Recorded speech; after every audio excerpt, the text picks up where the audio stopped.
আছে সেই প্যানেলভুক্ত যারা ছাত্রছাত্রী তারা এসএসসির মাধ্যমে যে মাধ্যমিক শিক্ষক নিয়োগ হওয়ার কথা, এই রাজ্যের সরকার তাদের নিয়োগ করছে না।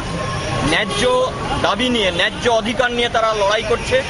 গত 5 দিন ধরে তারা অবস্থান এবং অনশন শুরু করেছে গত 27শে জুন থেকে। কিন্তু এই সরকার মানবিক মুখ নিয়ে পশ্চিমবাংলায় আসা সত্ত্বেও এখন এত অমানবিক, 10 জন প্রায় ছাত্রছাত্রী তারা অসুস্থ হয়ে মেডিকেল কলেজ হাসপাতালে ভর্তি হয়েছে, অথচ এই রাজ্যের সরকারের একজনও প্রতিনিধি তাদের সঙ্গে দেখা করতে আসছে না। আমরা বলতে চাইছি, তারা নির্বাচনে আসার আগে যে প্রতিশ্রুতি দিয়েছিল সব বেকারের কাজের দাবি আমরা দাবি করি, সেই দাবি নিয়ে যখন লড়াই করি ওরা বলেছিল সব পেটে ভাত সব হাতে কাজ।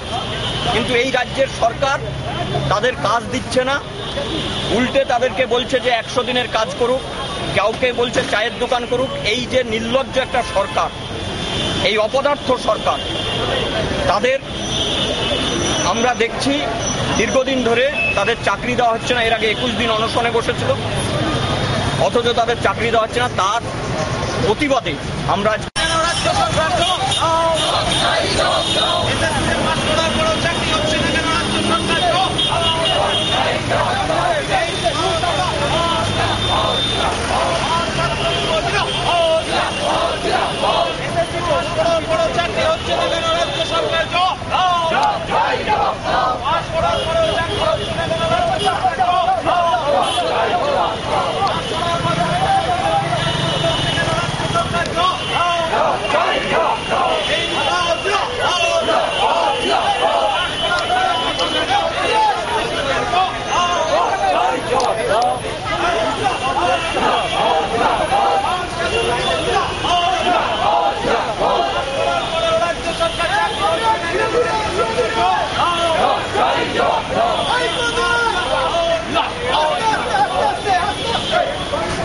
একটু